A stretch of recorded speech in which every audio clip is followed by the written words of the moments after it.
News zero में आप सभी का स्वागत है। नमस्कार, मैं हूं दीपक दीक्षित और आप देखना शुरू कर चुके हैं न्यूज़ हीरो। आज 2 अक्टूबर है और 2 अक्टूबर को भारत सरकार स्वच्छता दिवस के रूप में भी मनाती है। अभी तक गांधी जी का जन्मदिन और लाल बहादुर शास्त्री जी का जन्मदिन, साथ में एक और चीज़ जुड़ गई, स्वच्छ भारत मिशन।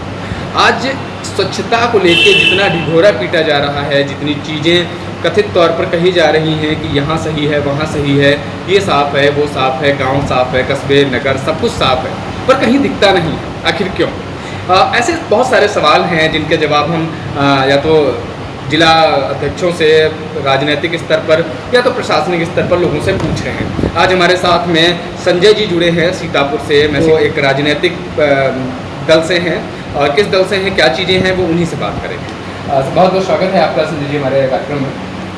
मैं संजय सिंह जी, जनसत्ता दल का जिला अध्यक्ष हूँ जी जनपद सीतापुर में आप बीच में। जी। दादा, एक सवाल है आपसे कि जैसे हमारा स्वच्छ भारत मिशन है, इसके अंतर्गत सरकार बहुत सारे दावे करती है, बहुत सारा फंड भी पास होता है, लेकिन जो ज़मीनी स्तर है वो स्वच्छता को लेकर सभी जानते हैं कि क्या है। ना तो कहीं साफ़ सफाई है, ना सरकारी चीज़ों में साफ़ सफाई है, ना प्राइवेट सेक्टर में साफ़ सफाई। इस बारे में आपका क्या कहना है? मेरा मत है, जब तक हम स्वयं में नहीं अपनी सफाई अपने आप में सोचेंगे। जी, गांव के स्तर पर, क्योंकि मैं गांव से जुड़ा हुआ हूँ जी, मैं पूर्व ब्लॉक प्रमुख भी रहा हूँ, मोहाली से अपने ब्लॉक प्रमुख भी रहा हूँ जी, प्रधान भी रहा हूँ। जी, तो जब तक गांव स्तर पे या स्थानीय स्तर पे हम लोग अपने को, जैसे अपने पड़ोस में, अपने घर को, सड़कों पे, नालियों को, जब तक स्वयं में हम अपने नहीं सुधार करेंगे। मेरा ये सरकार की योजना, भारत सरकार बहुत तेज़ी से इस वक्त वर्तमान में जो स्वच्छता अभियान में जुटे हुए हैं, प्रशासनिक अधिकारियों को निर्देश दिए गए हैं और बहुत सी गाड़ियां चल रही है, कूड़ा है जो वो गाड़ियों में डाला जाए, डस्टबिन में डाला जाए। तो जब तक सफाई व्यक्ति के अंदर से महसूस नहीं करे कि हमें साफ रखना।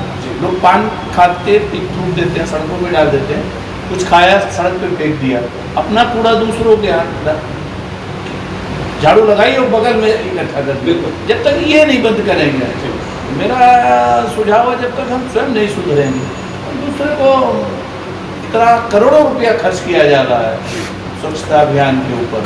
मैं समझता हूँ थोड़ा सा भारतीय नागरिकों को अपने आप में भी सुधार करना पड़ेगा। दादा, एक और सवाल है कि जैसे आज एक ऐसी घटना जिससे पूरा देश दहल गया, हाथरस की घटना, ऐसी हर एक जिले में यूपी के सुनने में आ रहा है कि रेप जैसे केस। सरकार कहती है बेटी पढ़ाओ बेटी बचाओ। अगर हम सुरक्षा नहीं दे पा रहे हैं तो सिस्टम आगे कैसे बढ़ेगा? ये दुर्भाग्य है, इस तरीके की घटनाएं न हो। एक बहुत बड़ा कारण आपने देखा होगा, अभी टीवी पे अक्सर देख रहे हैं इस वक्त एक ही चीज़ आ रही है, जो बॉलीवुड है हमारा जी, फिल्म, जिसको आदर्श मानते हैं। जी, हम अपने जीवन में आदर्श मानते हैं, बिल्कुल। हम अपने जीवन में भगवान राम को आदर्श मानते हैं। जी। क्यों? उन्होंने 14 वर्ष वनवास किया, जीवन अपना, राज उनको राज तिलक किया गया था और राज तिलक करने के बावजूद भी उन्होंने त्याग करके और चले गए थे उन्होंने जंगल में। वो उस वक्त अपने माँ बाप की इच्छा का, आदेश का पालन किया जी। तो कितना बड़ा उन्होंने त्याग किया। बिल्कुल।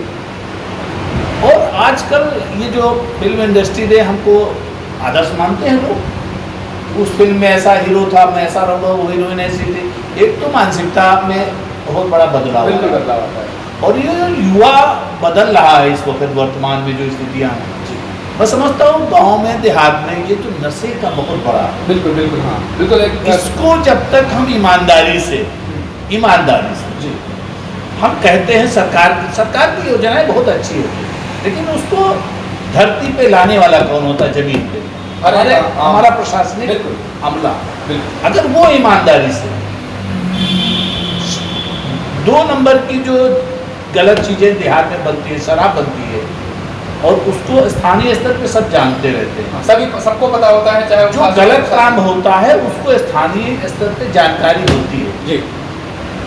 अगर नैतिकता हमारे प्रशासन में आ जाए, वर्तमान में अगर हमारे प्रशासन कार्यों में नैतिकता आ जाए, तो मैं समझता हूँ देश का और राष्ट्र का बहुत बड़ा कल्याण हो जाएगा। ये जो घटनाएं इन पे अंकुश लग जाएगा और इनको बहिष्कार कर देना चाहिए समाज से। ऐसे लोगों को पुनरावृत्ति नहीं होगी, एक जगह की घट होनी चाहिए। जैसे काम तो गलत है, देखिए वो उसका हम समर्थन नहीं करते, लेकिन कभी कभी ऐसे काम का समर्थन करना चाहिए। बॉम्बे में एक घटना हुई थी पुणे में, और उसके अगेंस्ट वहाँ पे जो हुआ था पूरे भारत ने सराहना की। इस टाइप की एक दो घटनाएं हो जाएंगी देश में, आप निश्चित मानिए कि दोबारा आदमी हिम्मत नहीं करेगा।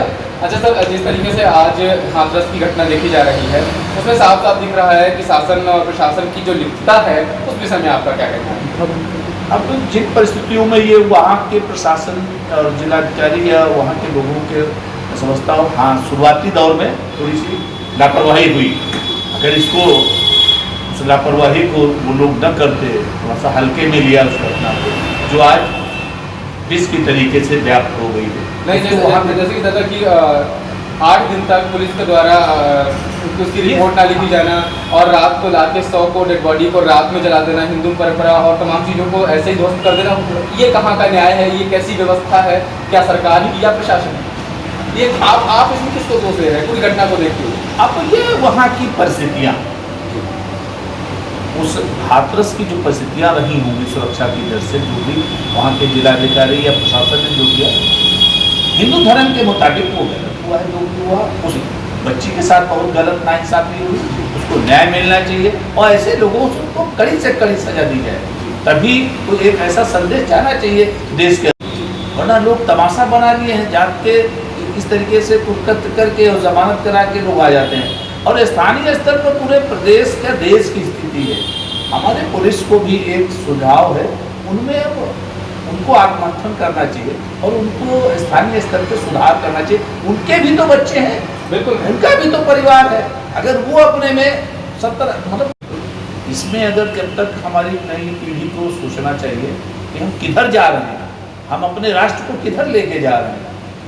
अच्छा दादा, आज 2 अक्टूबर है, गांधी जयंती है, स्वच्छ भारत मिशन और शास्त्री जी की जयंती है, तो इस अवसर पर आप पूरे जिले को, पूरे देश को हमारे माध्यम से क्या संदेश देना चाहते हैं? मैं आपके न्यूज़ चैनल के माध्यम से आज 2 अक्टूबर गांधी जी, लाल बहादुर शास्त्री जी की इस जयंती के अवसर पर पूरे प्रदेश और जनपद के निवासियों से मेरा हाथ जोड़कर विनम्र अनुरोध है कि एक तो स्वच्छता का ध्यान रखें, अपने अगल बगल और आपस में भाईचारा प्रेम का सौहार्द बनाए रखें। इस अवसर पर मेरा यही कहना है, इससे हमारा राष्ट्र सुरक्षित रहेगा और हमारा जनपद भी। नैमिषारण्य जैसी तपोभूमि के हम सब निवासी हैं, इसलिए बहुत चीज़ें हमारे यहाँ सबसे देश, मैं समझता हूँ उत्तर प्रदेश या देश में हम लोग जिस नैमिष की तपोभूमि के हम लोग निवासी हैं, तो बहुत बड़े गर्व की बात है।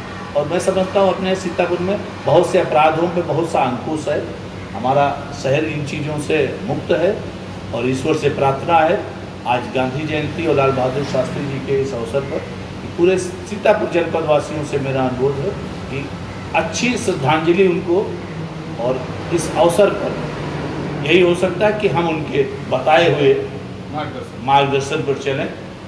मैं इस बार चाहता हूँ लाल बहादुर शास्त्री जी की जो उनका नारा था जय जवान जय किसान, जिनके अवसर पर मैं बहुत बहुत जनपद वासियों को इस अवसर पर बधाई देना चाहता हूँ वो सब ईश्वर उनको स्वस्थ रखे, यही कामना है मेरी।